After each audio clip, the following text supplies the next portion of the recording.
Pues nada, vamos a hablar del libro, concretamente de la persona detrás del libro, de Un mundo sin personas, que es Rafael Pujol.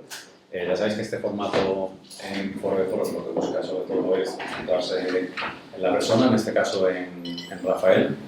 Su CV es súper interesante y extenso.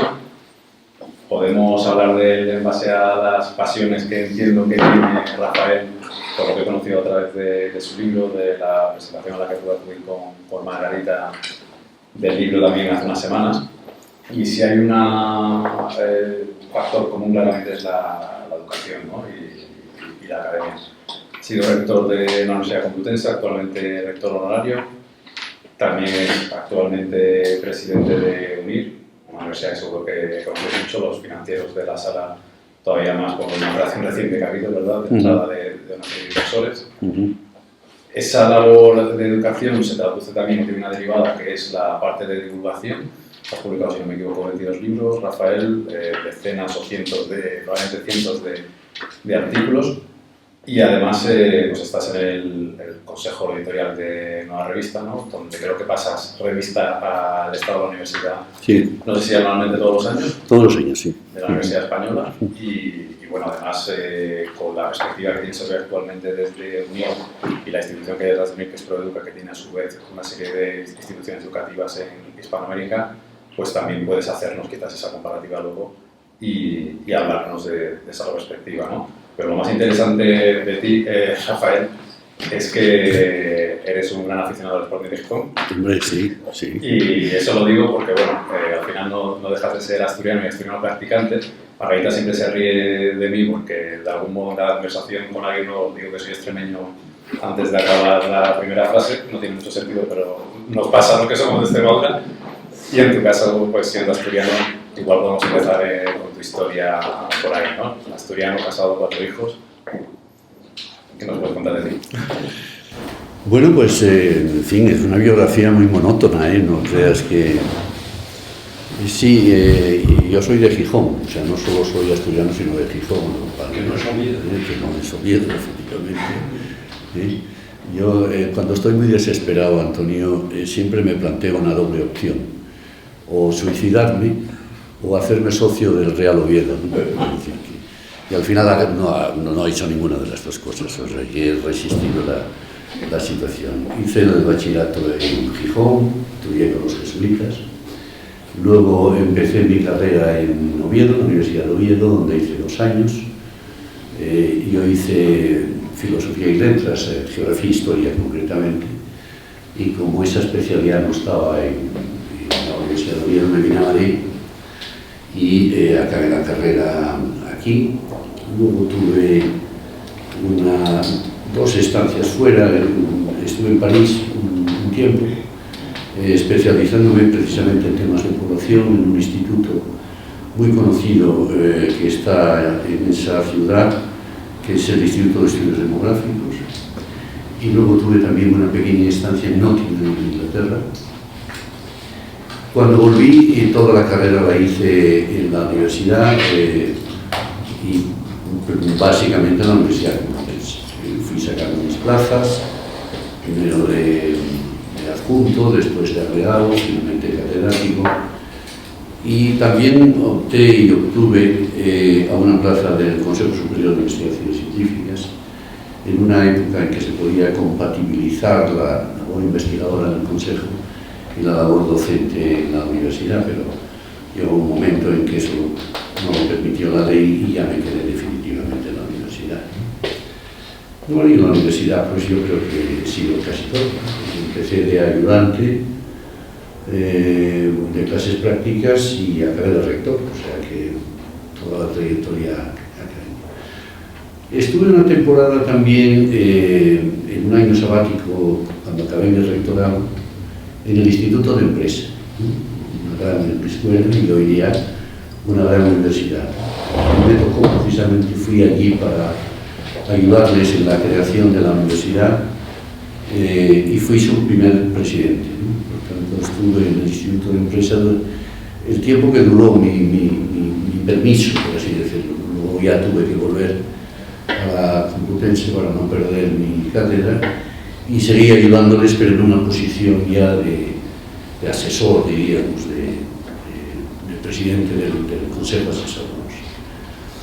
Finalmente, cuando ya me jubilé en mi cátedra, fui a presidir SECOT. No sé si sabéis lo que es SECOT. Es la Organización Española de Séneca, ¿no? Una institución que agrupa a unas 1.500 personas, todas ellas ya jubiladas o prejubiladas, algunos activos, pocos, y que tiene una doble finalidad, la de ayudar con su asesoramiento a jóvenes emprendedores y el de ofrecer una formación para estas personas. Aquí vienen de todo, viene gente del mundo universitario, que ha hecho una carrera universitaria, y viene gente que no ha hecho ningún estudio especial, pero que tiene interés en conocer todo aquello que le va a resultar útil para emprender, ¿no? Para llevar a cabo una labor de emprendimiento, ¿no? Y estando en esa posición del presidente de SECOT, me llamaron los de UNIR, esto para ver si les echaba una mano, entré de asesor y finalmente al cabo de un año me propusieron la presidencia de la universidad y sigo en esa posición. Así que esta es un poco mi trayectoria, como veis, muy ligada al mundo académico. No contaremos mucho, pero has tenido muchas propuestas para entrar en política a nivel, evidentemente, de carreras de educación, pero siempre lo has descartado. Sí, tuve dos propuestas, exactamente una para ser consejero de la Comunidad de Madrid, que me hizo Gallardón, pero no era la Consejería de Educación, me propuso una Consejería de Ordenación del Territorio y de Medio Ambiente, ¿no? Como yo soy geógrafo, por así decir, geógrafo humano, ¿no? Aunque yo me califico más de demógrafo porque esa es mi especialidad. Pero bueno, entendieron que yo podía saber de eso y me ofreció, y yo estaba en la carrera por el rectorado de la universidad y me pareció más interesante seguir en esa carrera y finalmente pues la fortuna me sonrió porque gané las elecciones, luego tuve un segundo mandato en esa posición de rector. Esa fue la primera oferta. La segunda fue ser secretario de Estado de Educación, que me hizo el que fue ministro Wert, ¿no? Y yo, en fin, ya no vi aquello, no me apetecía mucho entrar en política, la verdad. Y le dije que no, y entonces fue esto cuando nombró a la que luego, a Montserrat Domenyo, que luego acabó siendo su mujer, ¿no? De tal manera que yo a veces le digo a mi amigo Bert, menos mal que no acepté la propuesta, mira que si me tengo que casar contigo. Esto, Valen se ríe y yo me río, seguimos siendo buenos amigos, y esas son las dos ofertas que tuve en política. Luego sonó mi nombre para otras cosas, pero bueno, esos son probablemente rumores y cosas parecidas. Muy bien. ¿Y qué te motivó dentro de las especialidades que pudieras escoger a decantarte con la demografía, que es algo que también te ha motivado a escribir el libro, y entiendo que podemos enlazarlo, que es que no es algo de lo que se hable en un momento, a pesar de su importancia? Pues haciendo la especialidad dentro del ámbito de la geografía, era la especialidad entonces de geografía e historia, ¿no? Me pareció que los temas de población tenían interés, tenían importancia y para mí tenían mucho atractivo, ¿no? Y entonces inmediatamente le dije a quien era entonces uno de los dos catedráticos que había, que a mí me interesaba la geografía, pero desde la perspectiva de la población, ¿no? Y entonces él mismo me dijo, bueno, pues como aquí en España los estudios de población no están muy desarrollados y siguen sin estarlo, yo creo que lo que tienes que hacer es ir a especializarte a un lugar donde sí tienen tradición, calidad, y entonces es cuando yo me voy a París al terminar la carrera, ¿no? En una época en la que la demografía en España, a veces lo he contado, no tenía ningún reconocimiento, ¿no? decir, yo suelo contar esta anécdota, a lo mejor alguno me habéis oído contar, ¿no? Que una vez un señor me preguntó, ¿y usted a qué se dedica? Y yo le dije, bueno, yo me dedico a la demografía. Y me preguntó, ¿y eso qué es? Y yo, pues, en fin, no le di una definición técnica, sino le dije, mire, la demografía pues estudia los nacimientos, las defunciones, las migraciones, la estructura por edades, si hay muchos jóvenes, si hay muchos mayores y tal. Y entonces se me quedó mirando de arriba abajo y me dijo, pues vaya oficio de las narices tiene usted. No empleó la palabra narices, sino otro órgano masculino de cierto interés también, ¿no?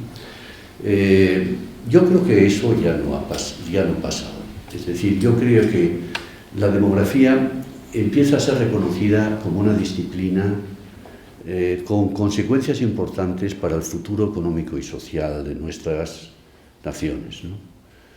Es decir, cuando ahora dices, bueno, yo me dedico a la demografía, la gente dice, hombre, interesante y tal. Y ciertamente yo creo que lo es, porque el mundo del futuro, todo el mundo, pero de una manera muy especial nuestras sociedades, pues van a estar afectadas profundamente por fenómenos demográficos de muchísimo alcance, ¿no? ¿Quién puede dudar hoy que la fortísima caída de la natalidad que nos impide renovar generaciones desde los años 80 del siglo pasado es un tema de interés?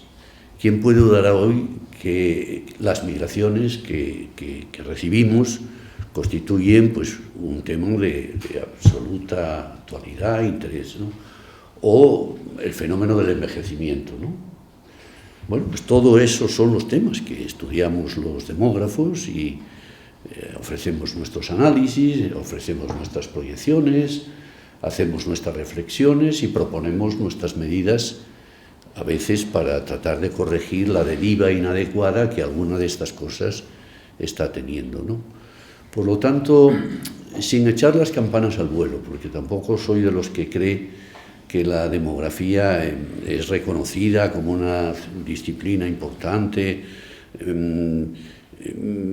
o que es ya toda la problemática demográfica bien conocida desde los políticos, a los académicos, a los responsables de los medios de comunicación. No ocurre eso todavía. Pero, hombre, ya se ha avanzado mucho en el conocimiento de que estamos en una situación demográfica importante y que esa situación no es neutra, sino que va a tener consecuencias bastante significativas, ¿no? No sé si es eso lo que te ha motivado el seguir apuntalando este conocimiento que tiene la sociedad sobre la importancia de la demografía.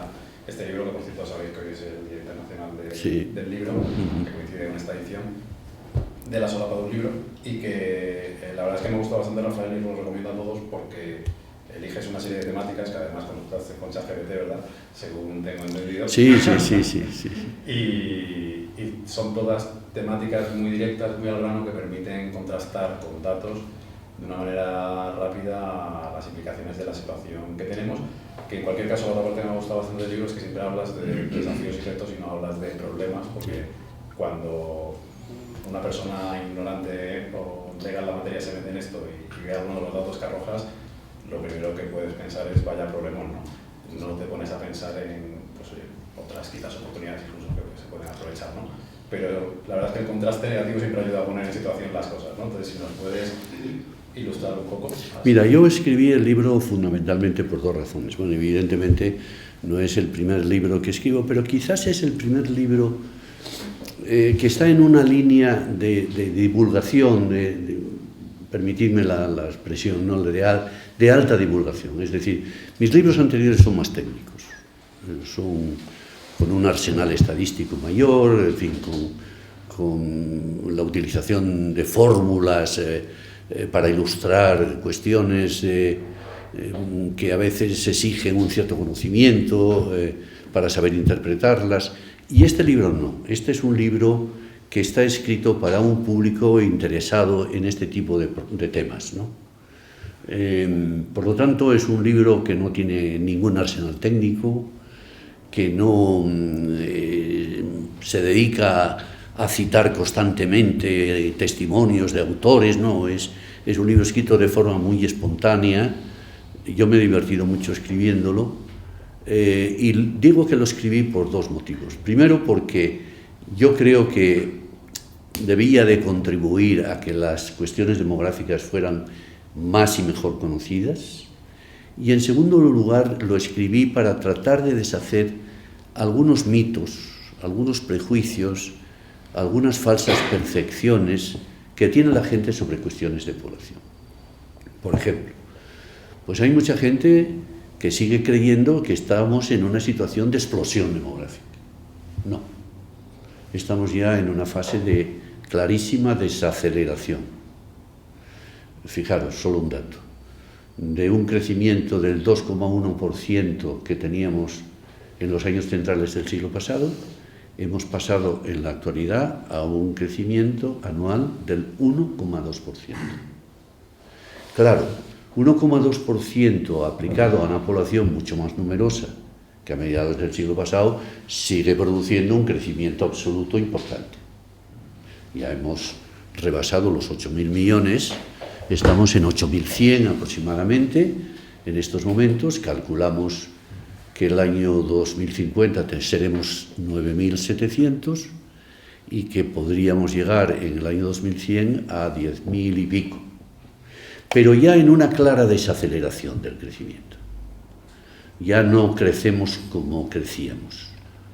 Por lo tanto, en este sentido, hay que deshacer esa imagen de que el mundo sigue en explosión. No, el mundo ya no está en explosión y hay muchos países que están en implosión, es decir, que ya pierden población en términos absolutos. Otro tema, el de la fecundidad. Bueno, la fecundidad porque en los países en desarrollo está desbordada, en fin, no. A escala mundial hemos pasado, aunque el dato sea poco revelador, hemos pasado de 5 hijos por mujer a 2,5, a la mitad, en poco tiempo ya. Y hay dos tercios de la población del mundo que viven en países donde ya no se renuevan las generaciones. ¿Qué significa eso de no renovar las generaciones?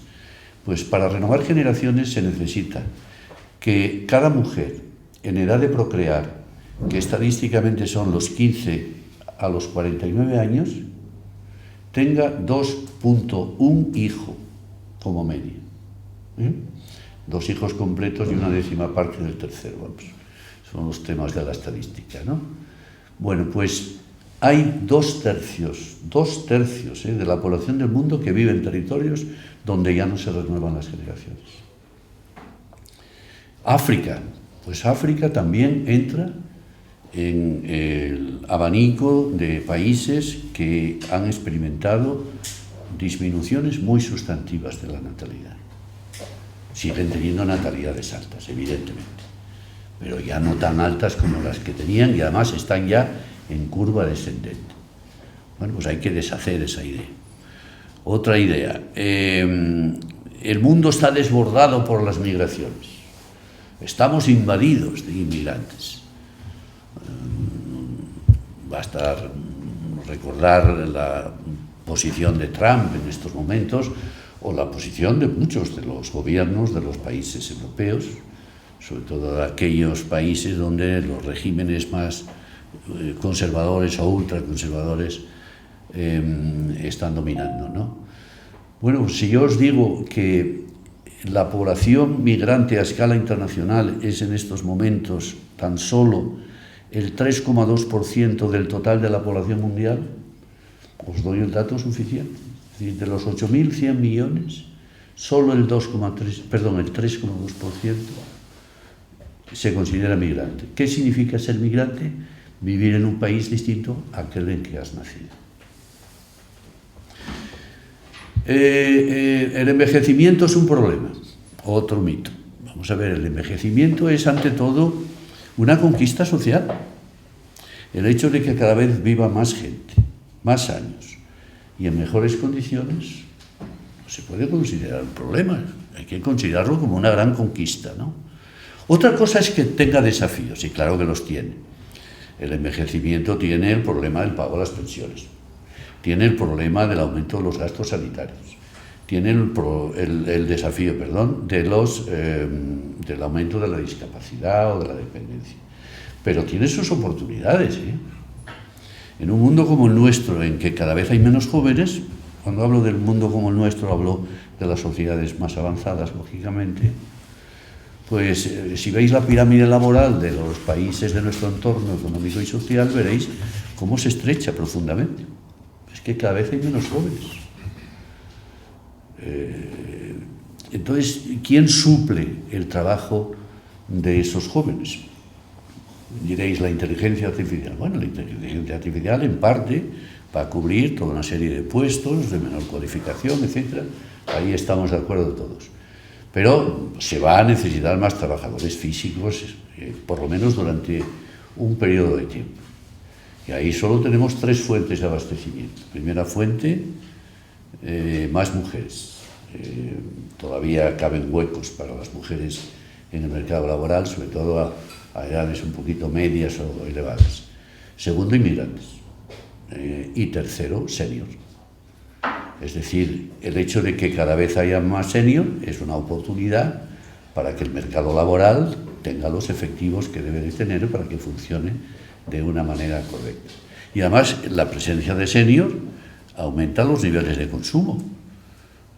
Todo eso que llamamos ahora la silver economy, en definitiva, tiene como base el hecho de que cada vez hay más personas que, además de cumplir 65 años, que siempre se consideró como la edad definitoria del envejecimiento y ya no lo debería de ser, pues van cumpliendo 70, 75, 80, 85.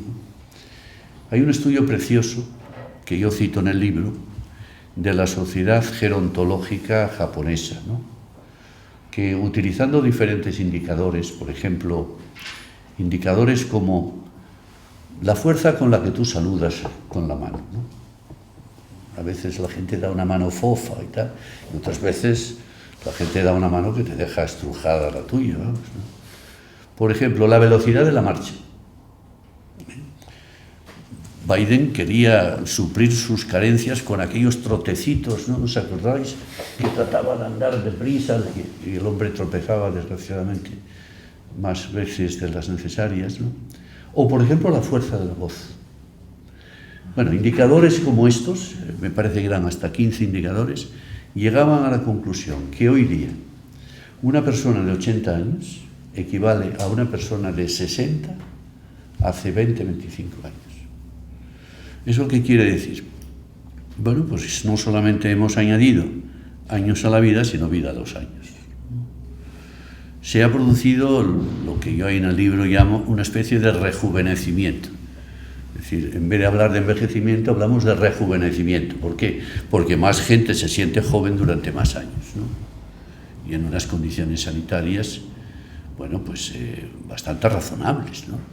Hoy la gente que cumple 65, 70, 75, incluso 80, no diré que todo el mundo, evidentemente, pero bueno, hay más gente que nunca en unas condiciones de salud mejores de las que había hace 15 o 20 años. Está claro que es inmigración. Entonces, estos son los motivos. Por un lado, tratar de dar a conocer la disciplina, ¿no? A un público más amplio que el especializado. Y en segundo lugar, pues tratar de deshacer algunas ideas, algunas, yo las llamo mitos, prejuicios, falsas percepciones, a veces fundamentadas en criterios ideológicos y tal, que no tienen, digamos, ningún fundamento científico, ¿no? Digamos que esos son los dos motivos básicos para escribir eso. Estaba repasando algunos de los datos que indicabas en el libro a raíz de lo que has comentado, y en África menores de 15 años 40% de la población, en Europa 15%. Así es. Así es. Bueno, África sigue siendo el continente del crecimiento, ¿no? Y es el que va a crecer más en el futuro, evidentemente. Y eso pues va a crear ahí una gran incógnita. ¿Qué va a pasar con África en el futuro, ¿no? Desde luego están ya en una fase de desaceleración también. pero hombre, van a crecer de manera bastante significativa también, ¿no?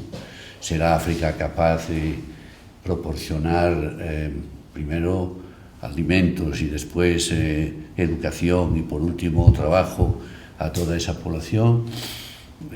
Se van a intensificar las migraciones africanas prioritariamente, como es lógico pensar, hacia Europa, aunque de África también están yendo hacia América y hacia Asia. Pues esas son algunas de las grandes incógnitas que tenemos para el futuro.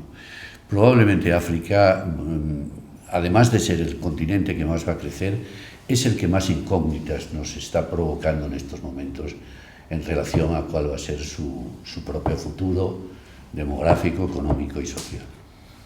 Una vez validado que la migración es necesaria con todos los retos también que puede suponer, no sé si incluso España o Europa tenemos una posición geográfica que nos permita tener esto como una ventaja, y España en particular quizás también por la vía de Hispanoamérica, ¿no?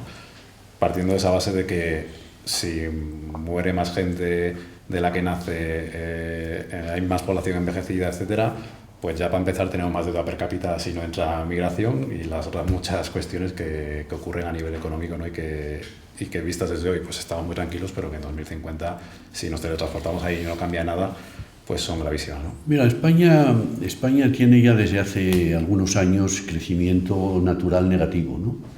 En España se mueren más de los que nacen cada año, pero en una proporción creciente, ¿eh? Y hay 115.000, más o menos, si no me falla la memoria, ¿no?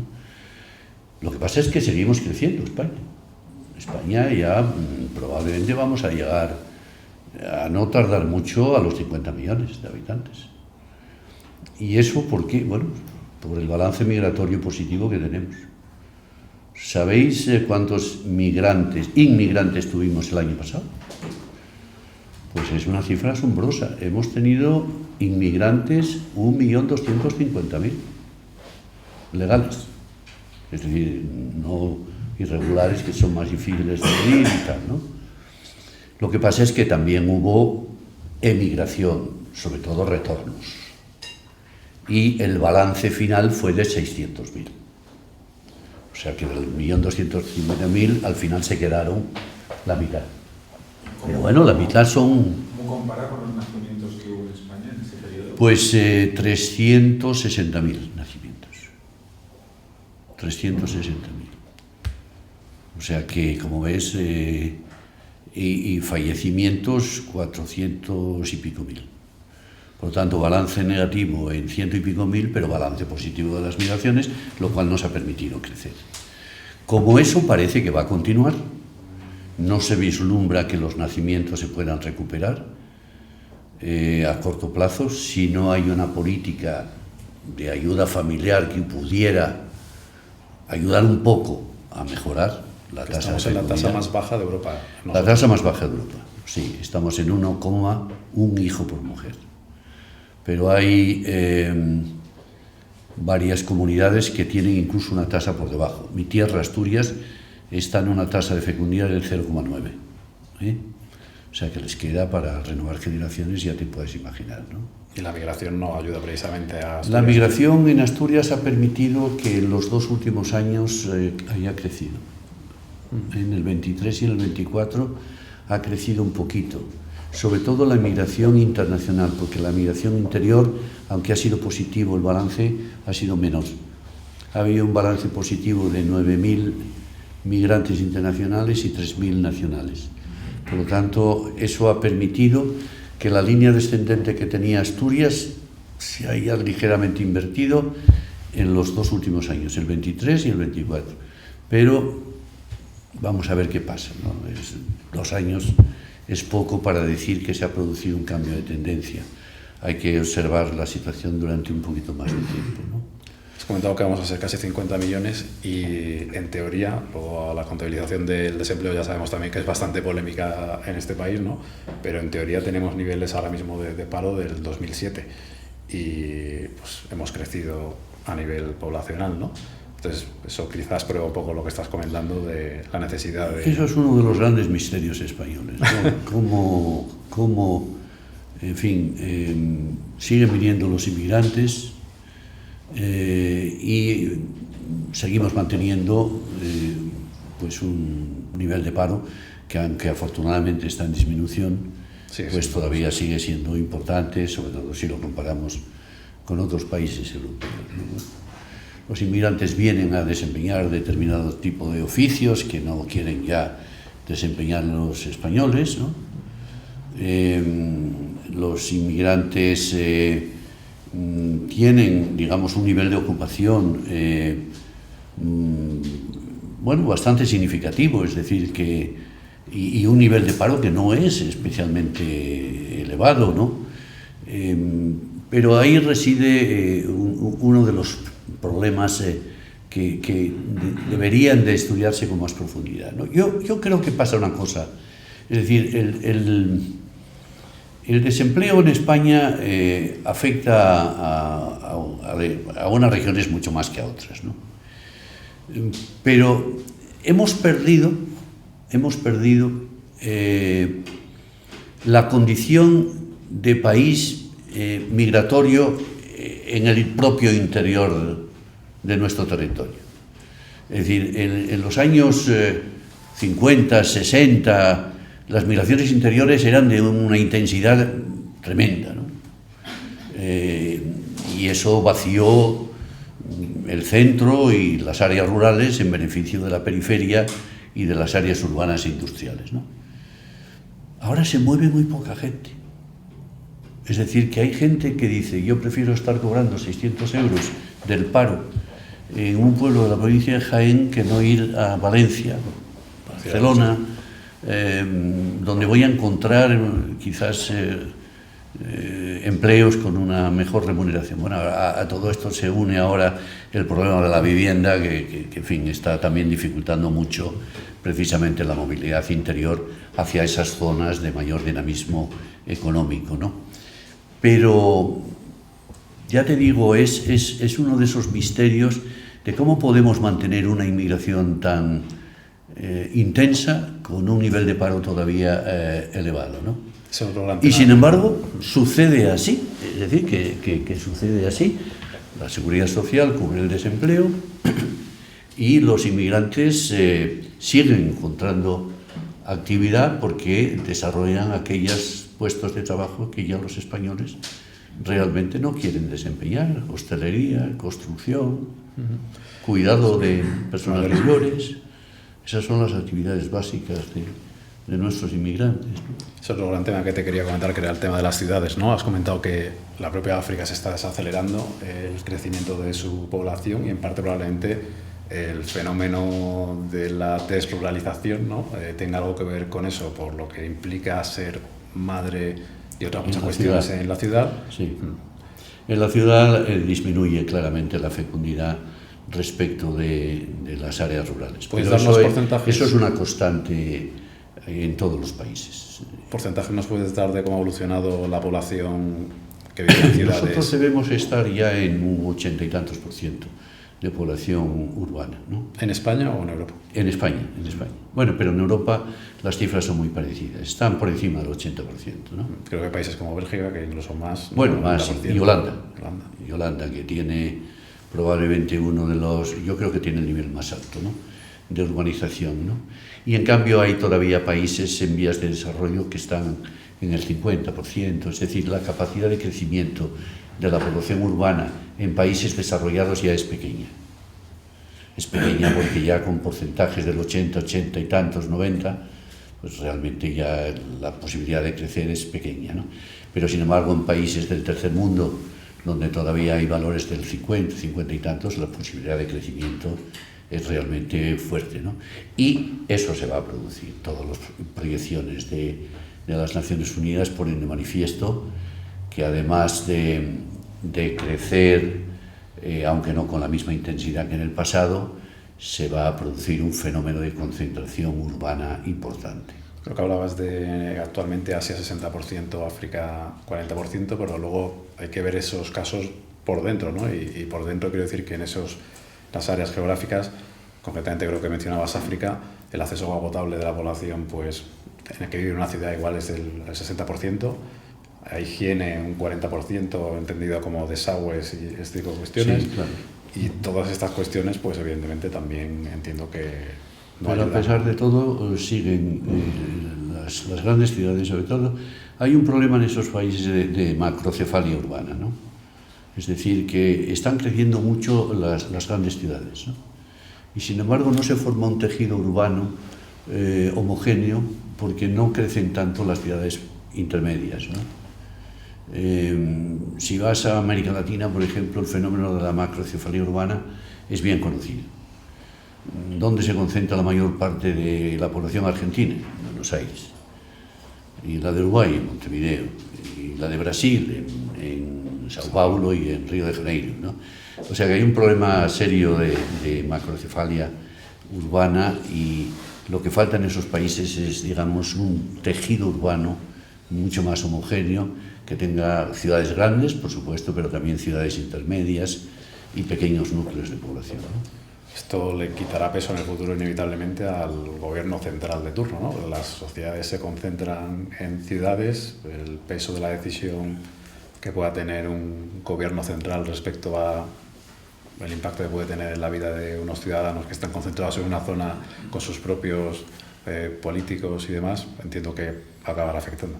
Pues sí, probablemente sí, pero vamos, yo en esos temas no me he metido, pero probablemente sí ocurra lo que tú dices, ¿no? Hablabas en el libro, en 1990, si no me equivoco, 10 megaciudades entendidas como más de 10 millones de habitantes, y actualmente hay 33 ciudades en el mundo de más de 10 millones de habitantes, para que también veáis ese contraste de cómo hasta... Y algunas ciudades que nos resultaban desconocidas hasta hace muy poco, ¿no?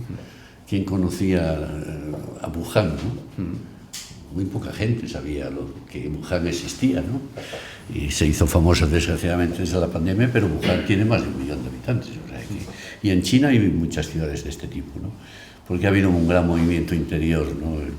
La demografía china, que analizo ahí en uno de los capítulos, es muy interesante. Es una especie de laboratorio para estudiar temas demográficos, ¿no?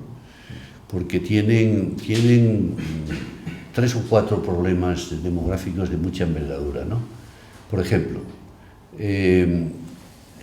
la bajísima fecundidad que tienen, ¿no?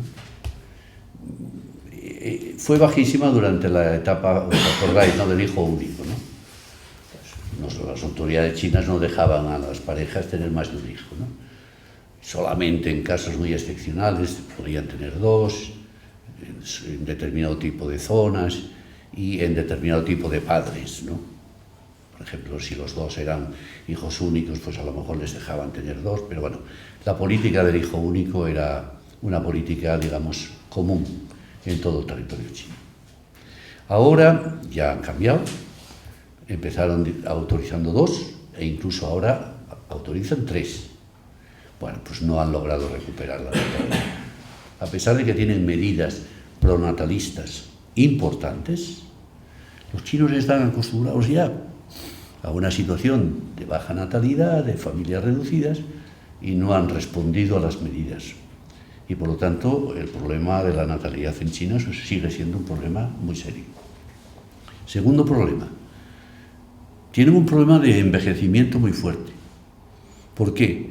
Pues porque al tener la pirámide de edades una base tan estrecha debido a los pocos nacimientos, bueno, pues claro, las generaciones anteriores que han ido envejeciendo han engrosado la parte alta de la pirámide. Y hay un desequilibrio entre una base que es muy estrecha de la pirámide y una parte alta de la pirámide que es cada vez más ancha, ¿no? En un país donde los sistemas de seguridad social pues no están muy desarrollados y donde al final son los hijos los que acaban ocupándose de sus padres. Tercer problema. Como durante la etapa del hijo único los padres preferían tener un hijo varón que una hija, se practicaba un aborto selectivo. De tal manera que si intuían, o el ginecólogo de turno les decía, es una niña, había aborto selectivo. Hasta tal punto esto fue grave que las autoridades chinas prohibieron a los médicos dar los resultados de las ecografías. Pero bueno, una cosa es la prohibición y otra cosa es lo que el médico al final acababa haciendo, ¿no? Y entonces hoy hay un desequilibrio en las edades habituales de contraer matrimonio entre hombres y mujeres. Muchos chinos no encuentran pareja y tienen que ir fuera del país a buscar pareja y se van a los países limítrofes. Pero bueno, son demasiados para encontrar pareja, ¿no? China tiene 1.400 millones de personas, ¿no?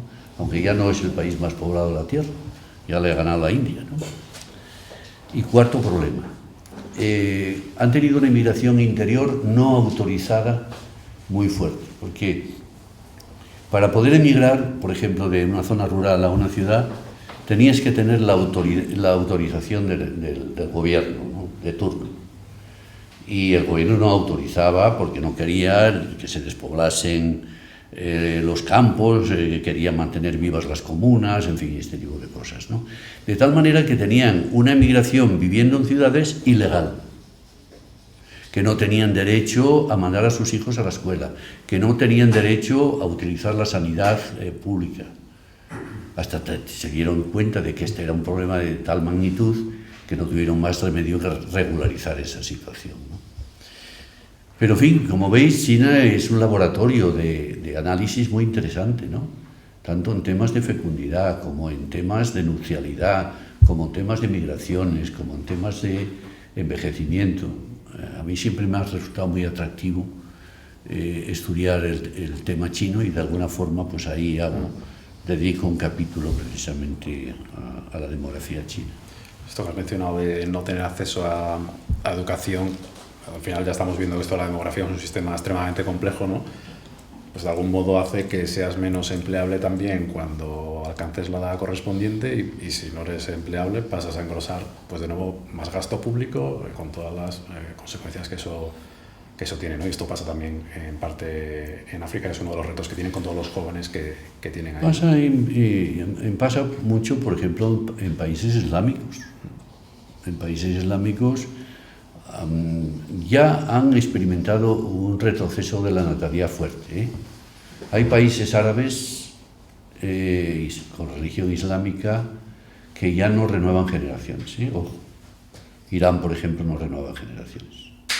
Marruecos está por debajo del 2,1 ya. Y algunos más.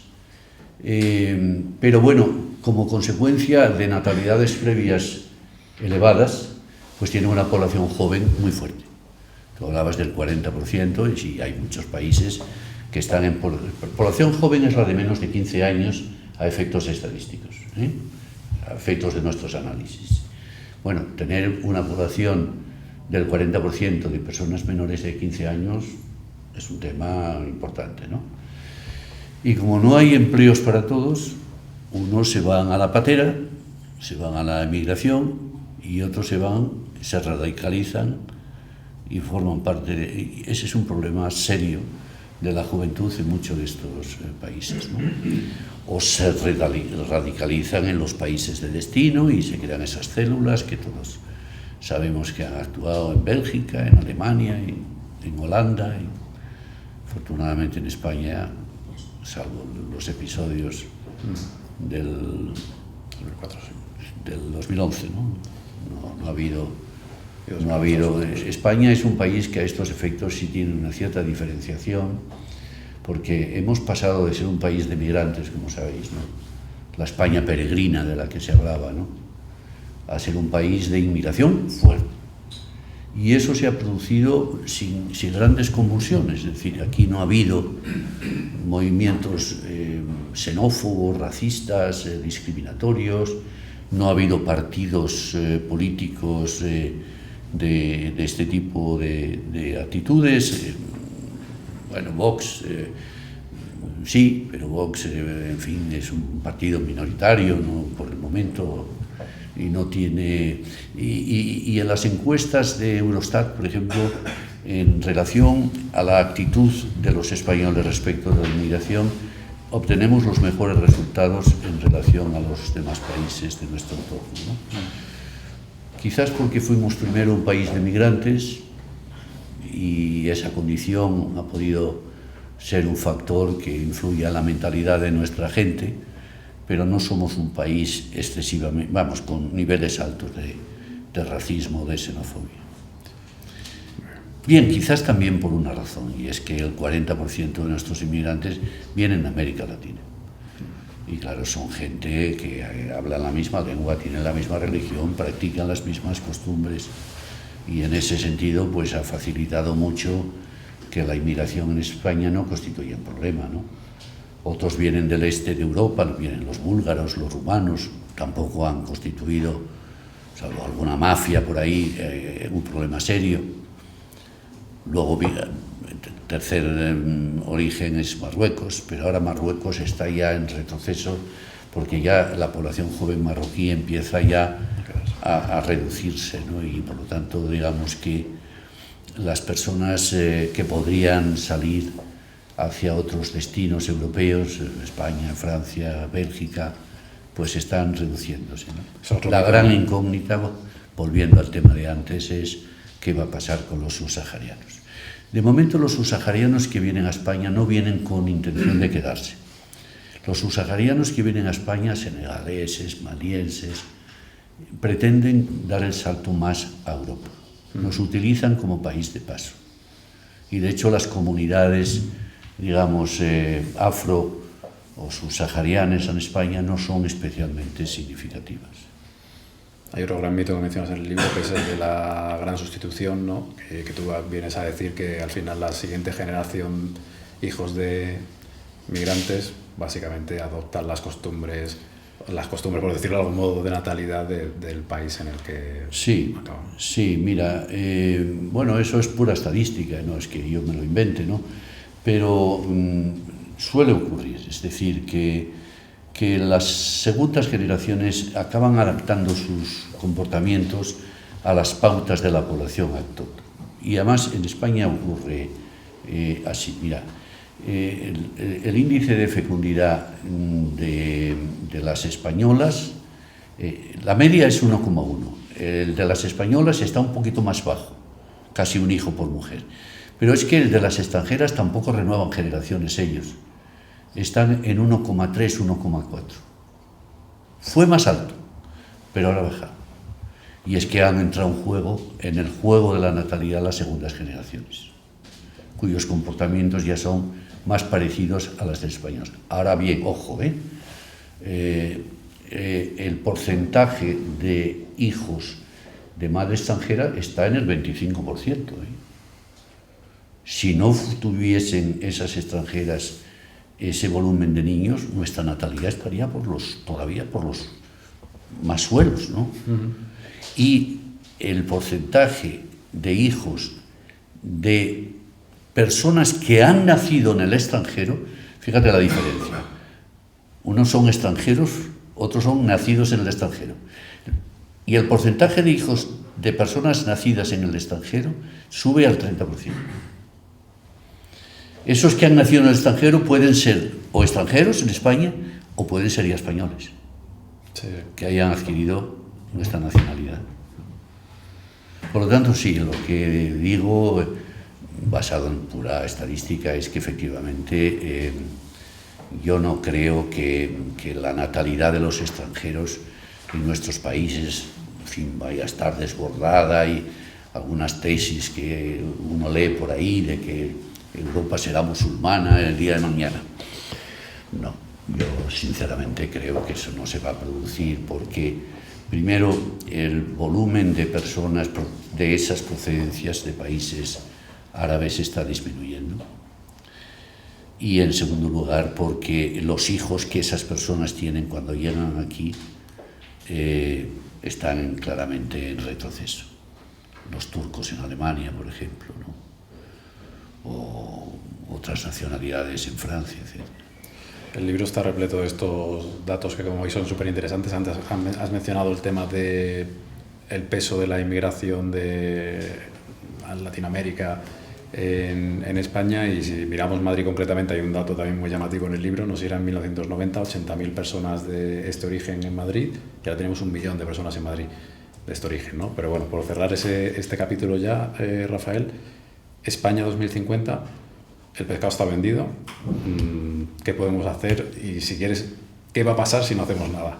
Vamos a ver, yo lo que propongo en el libro es que España, ante la situación demográfica que tiene, debería de establecer una política demográfica integral. ¿Sí? ¿Qué significa una política demográfica integral? Pues significa una política, que intentase mejorar un poco la fecundidad. Nunca vamos a llegar a recuperar la fecundidad a 2,1 hijos por mujer, pero sí con una política de ayuda familiar en condiciones podíamos subir unas décimas. Primera medida. Segunda medida, España no tiene una política migratoria. No la tiene. Tiene una serie de leyes, pero no ha tenido nunca una política migratoria. Bueno, pues deberíamos de definir una política migratoria para atender que una política migratoria no es solo una política sobre las fronteras, es una política migratoria también que abarca todos los aspectos relacionados con la migración, la venida, la estancia, la integración en nuestra sociedad, los derechos, los deberes, la educación, la vivienda, el retorno. Bueno, pues deberíamos de tener una política de ese tipo. Y tercero, yo creo que deberíamos tener una política también sobre el tema del envejecimiento y sobre la escasez de jóvenes que estamos teniendo. La escasez de jóvenes podría mejorar con esa política de ayuda familiar. El tema del envejecimiento, la política debería actuar en dos direcciones. Una, proporcionando a las personas ya de una cierta edad, en fin, que ya no están en edad laboral, no pueden desarrollar ninguna actividad, hombre, a mantener una vida digna. Hablo de pensiones, hablo de gastos sanitarios, hablo de atención a la dependencia. Vamos a ver, en España el volumen de personas que en estos momentos se mueren esperando que les resuelvan su solicitud de dependencia resulta ya escandaloso, ¿no? Es que se mueren 100 personas al día esperando que les digan que efectivamente les van a dar, en fin, las digamos, prerrogativas que contempla la ley de dependencia, ¿no? Por lo tanto, atención a esas personas, pero también fomento, yo creo que deberíamos de fomentar mucho más el mantenimiento durante más años de los seniors en el mercado laboral. Yo creo que lo vamos a necesitar. Bueno, es una opción, ¿no? Si no tienes jóvenes para hacerlo. Es una opción, es una de las opciones que hay, pero la política es muy tímida en España. Solamente se dictó hace unos años lo de la jubilación activa, que ya sabéis que consiste en que uno se jubila y puede cobrar el 50% de su pensión si sigue desarrollando una actividad, ¿no? Yo estoy, por ejemplo, acogido a ese procedimiento. Yo cobro como funcionario el 50% de mi pensión, pero luego como trabajo en la empresa privada, yo no podría trabajar en el sector público. Trabajo en la empresa privada, pues tengo el salario que yo he convenido con mi empleador, ¿no? Ahora parece que se da un paso más, ¿no? Para compatibilizar el cobro del 100% de la pensión con el trabajo en 5 años. De tal manera que los que quieran seguir trabajando empiezan cobrando el 45% de su pensión. Espero que no me la bajen a mí. Y luego van subiendo progresivamente hasta que a los 5 años cobras el 100% de la pensión y puedes seguir trabajando. ¿Eso es bueno? Pues sí, es bueno porque esas personas seguirán cotizando. Serán pensionistas, pero también serán cotizantes de la Seguridad Social. Con lo cual el desequilibrio que se va a producir en las pensiones en el futuro queda un poco amortiguado con este procedimiento, ¿no? Por lo tanto, política integral que por lo menos debería tener esos 3 grandes focos. Pues si queréis vamos terminando por ceñirnos al tiempo y cerramos con esta etapa profesional en la que estás ahora, Rafael, de la universidad. No sé si tienes alguna visión particular, porque como decía al principio, desde Nueva Revista haces estos análisis anuales sobre el estado de la Universidad Española y además juegas este papel en unir la visibilidad que eso te da de la universidad en Latinoamérica, donde pues, van a entrar decenas de millones de estudiantes que hasta ahora no accedían a la formación superior, ¿no? Entonces, ¿qué nos puedes contar de esta visión que tienes de todo esto? Vamos a ver, yo creo que la universidad necesita un cambio profundo. Y yo creo que deberíamos de ser capaces de enfrentar algunos retos importantes que se vienen encima, ¿no? Primer reto, ya no solo el tema de la digitalización, que desde la pandemia ha mejorado, pero que todavía no ha alcanzado los niveles suficientes en muchas universidades, sino ahora además el de la inteligencia artificial, ¿no? Decía un colega nuestro de la Universidad de Georgia Tech, que es un español buen amigo, que las universidades que sepan integrar la inteligencia artificial en formación, en investigación, en gestión y en transferencia serán las que tengan sentido y futuro, y las que no lo sepan hacer se caerán, ¿no? Por lo tanto, este es un primer reto, ¿no? Digitalización más inteligencia artificial. En segundo lugar, yo creo que deberíamos ser capaces de ofrecer una formación con mayores niveles de empleabilidad. Es decir, hoy las empresas se quejan de que les estamos enviando las universidades personas sin el nivel de formación adecuado, y fundamentalmente insisten en el tema de las competencias, ¿no? Quizás hacemos un esfuerzo mayor en contenidos y no tanto en competencias. Hay algunas universidades por ahí, por el mundo, pioneras, innovadoras, que realmente diseñan sus programas para que los estudiantes aprendan prioritaria o fundamentalmente competencias, ¿no? En tercer lugar, yo creo que deberíamos aprender a hacer mejor la transferencia de los resultados de nuestra investigación. Y eso exige unas mejores relaciones con el tejido empresarial. Yo creo que ahí todavía tenemos una asignatura pendiente. No tenemos los niveles de conectividad con el tejido empresarial suficientes, y eso deberíamos, porque podríamos ser capaces de hacer una mejor transferencia y las empresas podrían ayudarnos también a hacer mejor nuestra investigación, etcétera, ¿no? Pero ahí esa relación todavía tiene un largo camino por recorrer, ¿no? Yo creo, en cuarto lugar, que hoy día las universidades tienen que ser más internacionales, cada vez más internacionales. Yo diría que, permitidme el término, más glocales. Es decir, que deben tener un ojo puesto en el territorio en el que están implantados y ayudar al desarrollo económico y social de ese espacio, pero al mismo tiempo tener una proyección internacional, ¿no? Estableciendo planes de formación conjuntos con universidades extranjeras, redes de investigación, intercambio de profesionales, en fin, todo este tipo de cuestiones, ¿no? Y por último, yo creo que hay que hacer una apuesta mucho más decidida por la formación continua.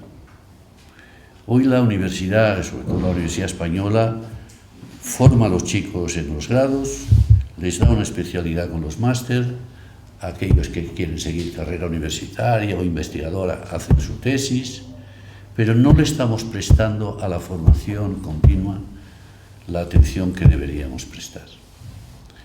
Dice ese informe que ha elaborado el Gobierno, España 2050, que cada año ven obsoletos sus conocimientos más de 1 millón de profesionales en España. Esa gente necesita formación, actualización, reskilling, y eso yo creo que debería hacer a las universidades más conscientes de la absoluta necesidad de implementar más planes de formación continua a través de una formación probablemente híbrida, ¿no? Es decir, que muchas de las clases se puedan dar en formato virtual y algunas sesiones puedan ser presenciales, porque de la presencialidad surgen cosas también, sinergias, colaboraciones, conocimientos, experiencias que también resultan positivas. Por lo tanto, yo creo que las universidades, muy particularmente las españolas, tienen terreno por delante, al menos en estas 5 cuestiones, quizás en alguna más, pero al menos en estas 5 cuestiones, ¿no? Muy bien, Rafael, pues para cerrar, una pregunta que gusta mucho a Margarita. qué te motiva ahora en esta etapa vital, y como es el Día Internacional del Libro, pues si te animas con una recomendación de libro que no sea el tuyo. Fenomenal. Bueno, pues vamos a ver, ¿qué me motiva? Yo decía a Margarita antes, ¿no?, que a veces me preguntan, bueno, ¿cómo sigues en activo? Tal. Y alguno de mis hijos incluso llega a decirme, papá, sigues trabajando, eres un pringao. Tal. Y yo suelo decirles que hay tres, digamos, circunstancias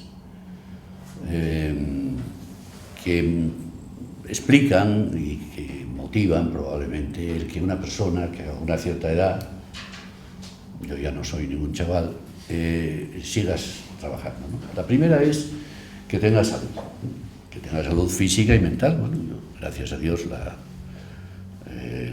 tengo por el momento.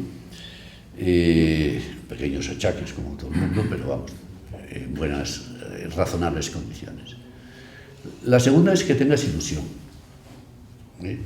Si tienes buena salud pero no tienes ilusión, pues más vale que no intentes seguir en la actividad, ¿no? Y la tercera es que te contrate alguien, ¿no? O sea, que alguien considere que sigue siendo útil para él, ¿no? Cuando se dan esas tres condiciones, pues seguir en activo es muy gratificante. Y entonces, ¿a mí qué me motiva, ¿no? Pues me motiva por el momento seguir trabajando porque me gusta lo que hago. Y trabajo, por un lado, en el mundo universitario, en el cual he desarrollado toda mi actividad a lo largo de mi vida. Y me gusta seguir investigando estos temas demográficos y escribiendo, y escribo artículos en los periódicos y doy conferencias, y Margarita me engaña siempre para venir bueno, me engaña, ¿no? Pero con mucho cariño y mucha ilusión y mucho agradecimiento a ella. Somos viejos amigos, ¿verdad?, desde hace mucho tiempo, ¿no? Por lo tanto, yo estoy motivado para seguir en activo. Y si te falta esa motivación, evidentemente no tendría ningún sentido el seguir en activo, ¿no? Y libros, bueno, pues, libros hay muchos que a mí me gusta bastante. Fíjate, y me divierte mucho y me relaja mucho la novela negra, y he leído mucho de lo que yo llamo la novela negra mediterránea, es decir, de autores mediterráneos de novela negra. Y fundamentalmente hay tres autores de los que leo lo que va sacando, ¿no? El primero es un griego que se llama Petros Markaris, que tiene unas novelas negras preciosas que ocurren en Grecia y a través de las cuales tú vas conociendo la evolución que está experimentando el país, porque es una persona muy atenta y va describiendo. Es un comisario, el comisario Jaritos, el protagonista, y él va pasando por todas las etapas por las que ha pasado Grecia a lo largo de los últimos años. Ese es el primer autor. El segundo autor que yo leí todo, o casi todo, pero que ya ha muerto, es Camilleri, ¿no? Camilleri es el autor de Montalbano. Habéis oído hablar de Montalbano y visto la serie de televisión, ¿no?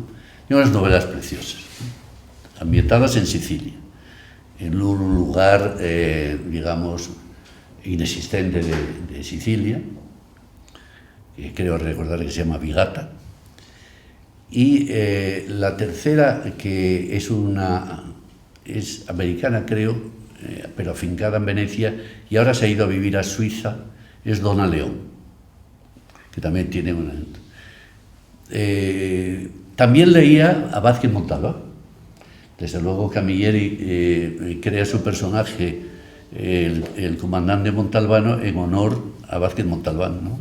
Porque era Camilleri muy admirador de Vázquez Montalbán, ¿no? Entonces,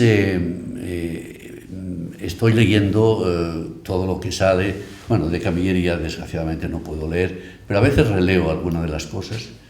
De Jaritos he leído la última, sobre las cariátides, creo que se llama algo así como el reto de las cariátides, y de Donna León también leo lo que va saliendo, ¿no?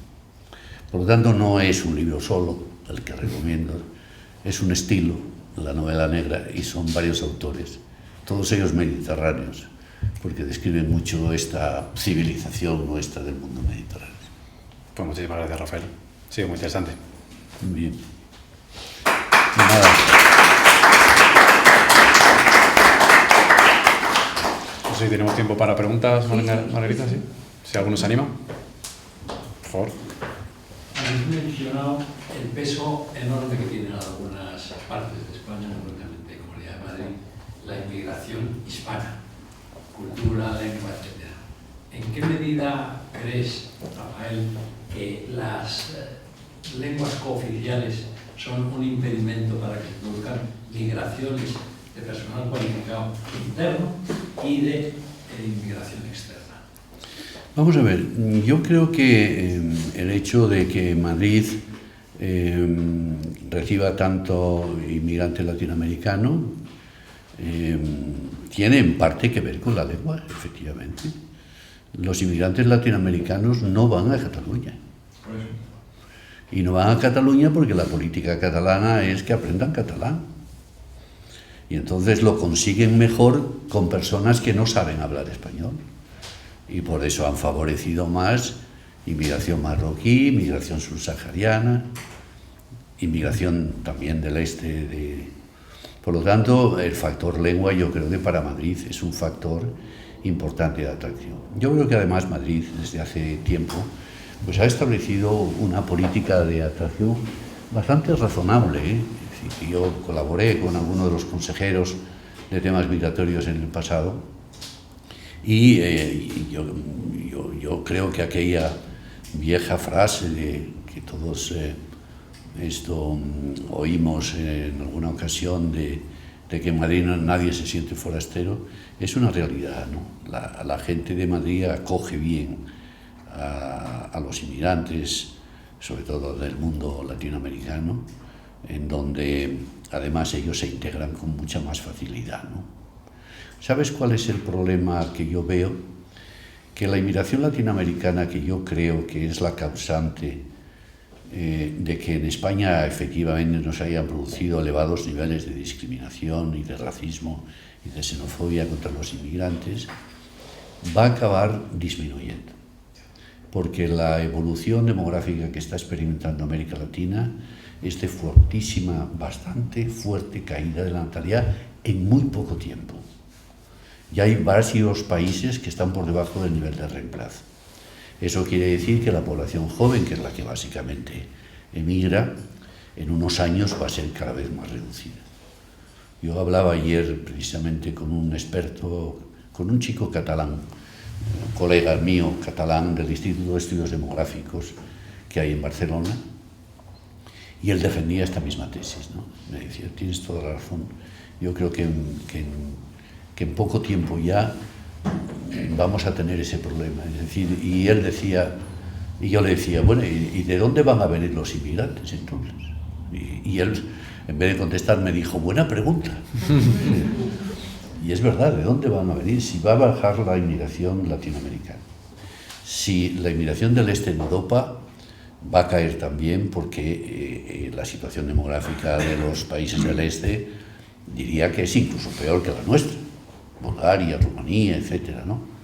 Y además son ya Unión Europea y por lo tanto ya empiezan a tener una economía más saneada, etcétera, ¿no? Si por ahí tampoco van a venir. Si Marruecos está experimentando claramente un retroceso también de la natalidad y por lo tanto de la población joven que va a tener. Del este, del mundo asiático, bueno, del mundo asiático tenemos unos cuantos chinos, en fin, que han crecido también últimamente, pero tampoco la demografía china está para echar cohetes, y tenemos algunos pakistaníes, pero no son significativas las cifras de esas procedencias, ¿no? ¿De dónde van a venir? Pues del mundo subsahariano, probablemente, ¿no? Es decir, incluso hay gente que ya se plantea decir, bueno, España va a seguir necesitando la inmigración. Pero el problema es de dónde la vamos a obtener esa inmigración. Y hay un dato que os va a sorprender, que ya veremos. El INE hace proyecciones, ¿no? Cada poco hace proyecciones demográficas. Y entonces la última proyección del INE es una proyección al año 72, 2072. ¿Sabéis el porcentaje de población extranjera que calcula para el año 39% de la población española? Bueno, eso es una revolución. Que el 40% de la población española sea de origen extranjero es un cambio muy profundo. Pero sobre todo, el problema es que esa inmigración no va a tener prioritariamente la procedencia que tiene en la actualidad. Con lo cual, la diversidad que va a producir va a ser mucho mayor de la que en estos momentos existe. ¿Se producirá eso? Los demógrafos, desgraciadamente, no tenemos bola de cristal todavía para adivinar ese tipo de cuestiones, ¿no? Pero es probable que las cosas evolucionen de una manera parecida, ¿no? Pero vamos, contestando a tu pregunta, yo creo que juega un papel importante ese el factor lengua en la atracción que Madrid tiene respecto de la inmigración latinoamericana, ¿no? Que es, el principal foco es Madrid para esta gente. Yo tengo otra pregunta, Rafael. Parece que has descartado el posible éxito de las políticas de natalidad. No las defiendo en el libro. Yo las llamo políticas de ayuda familiar, ¿no? Que tienen un carácter más social, si quieres, ¿no? Es decir, que estás ayudando a la natalidad, pero estás estudiando también a corregir desigualdades sociales, etcétera, ¿no? No, yo las defiendo aquí en el libro y pongo como ejemplo algunos países donde han tenido éxito. Y si han tenido éxito en esos países, ¿por qué no lo pueden tener en España, ¿no? Y cito dos ejemplos donde las políticas han tenido bastante éxito. Uno es Francia. Francia está en 1,8 hijos por mujer. España está en 1,1. Claro, Francia dedica, si no me falla la memoria, un 3,2% del PIB a políticas sociales. Y España dedica el 1,2, me parece recordar, ¿no? Y el otro país donde han tenido éxito las políticas de ayuda familiar es Suecia, que está en 1,7 hijos por mujer. Bueno, entonces yo digo, vamos a ver, si han tenido éxito en esos países, ¿por qué no pueden tener éxito en un país como el nuestro? Y digo cuáles son las condiciones básicas para que esas políticas puedan tener éxito. Yo creo que hay como dos condiciones básicas. La primera es que el gobierno de turno esté convencido de que son políticas que pueden resultar eficaces. Es decir, un convencimiento auténtico de la eficacia de esas políticas, de poner en marcha esas políticas, ¿no? No vale con medidas cosméticas, de escaso valor, eso no consigues nada con ello. Y la segunda condición es que se dediquen los presupuestos necesarios para que esas políticas tengan un cierto éxito. Una política de ayuda familiar necesita un cierto desembolso para que las medidas que suelen contener este tipo de políticas, que son bien conocidas, hay medidas para los padres, medidas para los hijos, en fin, hay un conjunto de medidas que son ya tradicionales y clásicas en este tipo de acciones, ¿no? Bueno, pues esas medidas necesitan que estén fundamentadas económicamente. Zapatero puso aquello del cheque bebé, ¿os acordáis? Que daba 400 euros, ¿no? Pero no tuvo la tercera, dije tres condiciones. La tercera condición es que esas políticas necesitan una cierta continuidad en el tiempo. No vale un año, no valen 2, no valen 3. La demografía es una ciencia de luces largas, ¿no? Si no se mantienen en el tiempo, acaban resultando muy poco eficaces. Pero cuando se dan estas condiciones, y los ejemplos que he citado lo ponen de manifiesto, sí que tienen éxito. Entonces yo defiendo un capítulo que lo defiende siempre y cuando se den evidentemente estas condiciones. Muchas veces no solamente son medidas económicas, ¿no? Yo estoy pensando en algunos barrios en Madrid que parece que se concentra toda la gente joven porque hay como más facilidades, ¿no? Más colegios, más guarderías, facilidades de transporte. Yo creo que a veces eso hay que combinarlo, ¿no? No solo ayudas económicas, ¿no? Sí, sí. Madrid es una ciudad muy gentrificada, como se dice, ¿no? Es decir, que tiene un centro muy envejecido y tiene una periferia mucho más joven, ¿no? Claro, que es donde los chavales jóvenes pueden acceder a una vivienda en alquiler o en propiedad. Hoy día el problema de la vivienda, ya sabemos, todos los días en los telediarios sale el problema de la vivienda y es que es real, ¿no? Pues una de las medidas que suelen contener este tipo de políticas es precisamente ayudar a la gente joven a acceder a la vivienda, sea en propiedad o sea en alquiler, ¿no? Y se considera como una medida que suele resultar. Otro tipo de medidas tienen que ver con el mercado laboral, otras tienen que ver con las guarderías, otro tipo de medidas tienen que ver con las subvenciones que das por el número de hijos, otras tienen que ver con, digamos, la pensión de jubilación de las madres en función del tamaño familiar. En fin, hay un montón de medidas.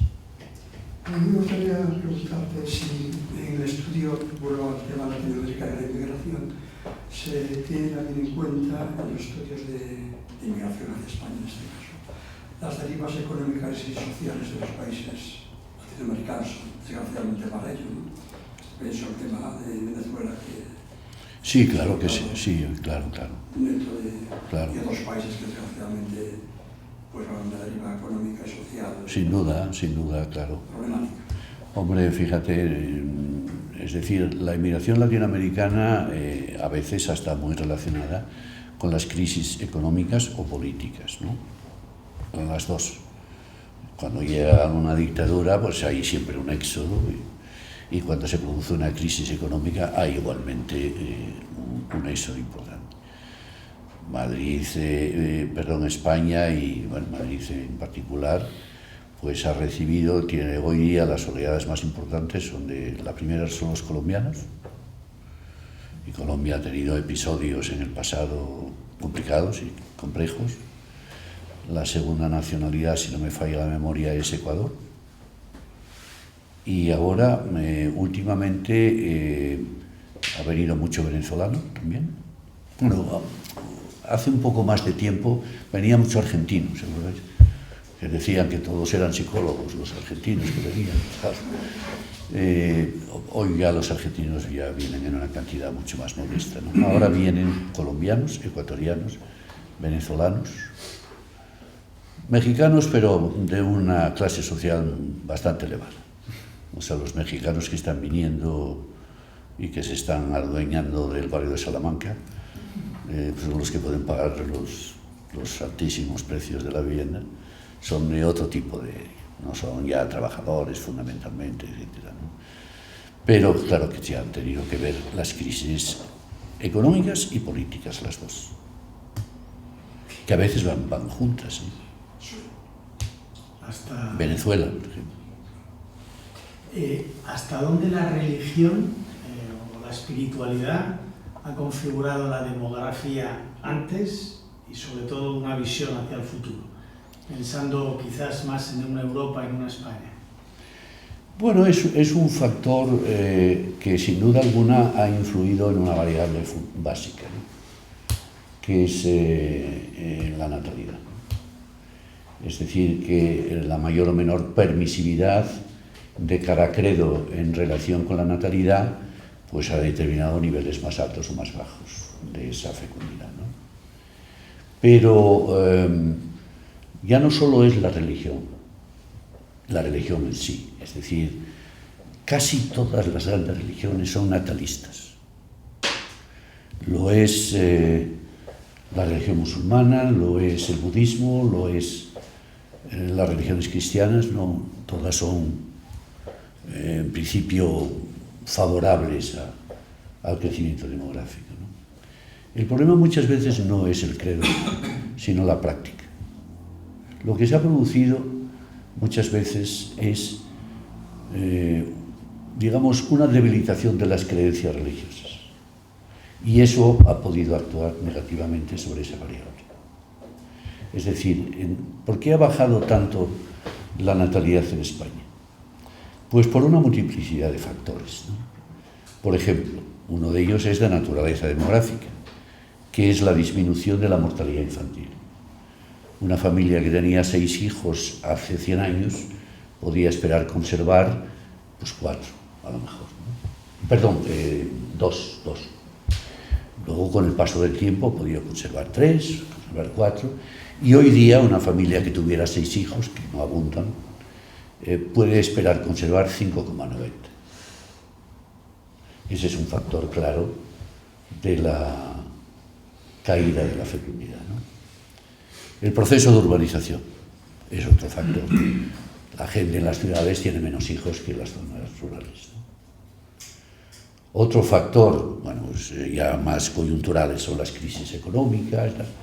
Pero hay un factor que se menciona siempre y es el debilitamiento de las creencias religiosas. Un factor que en aquellas religiones que son más populacionistas ha influido en la caída de la fecundidad. Y yo creo que esa es un factor que actúa en España. En España seguimos siendo un país católico, pero de libro, ¿no? Pero en la realidad, la práctica religiosa en España, todos sabemos lo que ha disminuido en los últimos tiempos. Bueno, y eso ha ido parejo del descenso de la fecundidad, ¿no? Por lo tanto, yo creo que las religiones básicamente influyen en esa variable, ¿no? En otras variables yo creo que, bueno, salvo... influyen en un sentido negativo y también influyen en un sentido positivo. ¿Tú sabes lo que son los luteritas? No. Los luteritas son una secta anabaptista que vive en Estados Unidos. Bueno, ellos no tienen ningún control de la natalidad y el número medio de hijos por mujer de estos anabaptistas son 6-7 hijos. En Israel viven los Haredim, que son una secta ultraortodoxa dentro del pueblo judío, ¿no? Los judíos han bajado bastante la natalidad, ¿eh? Bastante. Los judíos ya no tienen la natalidad que tenían al principio de su instalación en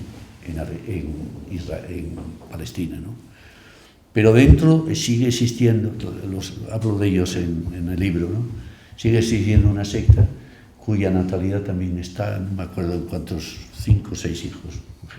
Por lo tanto, la religión, ya ves, influye en sentido positivo y en sentido negativo, ¿no? Yo creo que es la variable fundamental. Migraciones, en algún caso, la migración pudo estar producida por un tema religioso, persecuciones religiosas de una determinada población ha hecho que emigrase de esa población. Son las llamadas migraciones forzadas, ¿no? Bueno, pues efectivamente también en el ámbito migratorio ha habido casos de este tipo, ¿no? Bueno, digamos que entonces que básicamente la religión puede influir en estas dos grandes variables. Y el concepto de eutanasia, que también tiene muchos componentes de creencias, sí, etcétera, ¿eso puede marcar algo? En países donde la eutanasia está admitida, evidentemente, bueno, eso contribuye a aumentar la mortalidad, digamos, de ese país. Pero hoy por hoy, la eutanasia no es un factor demográficamente, desde otros puntos de vista, morales y todo. Sí, debate abierto. Pero digamos que demográficamente no tiene una gran trascendencia en las cifras, ¿no? Por el momento, afortunadamente. Pues muchísimas gracias, vamos a cortar, que Margarita nos riñe. Muy bien. Es la hora. Espero que os haya resultado Pues ha interesante. sido un rato agradable, muchísimas gracias por venir, un placer. Y comprar el libro. Gracias.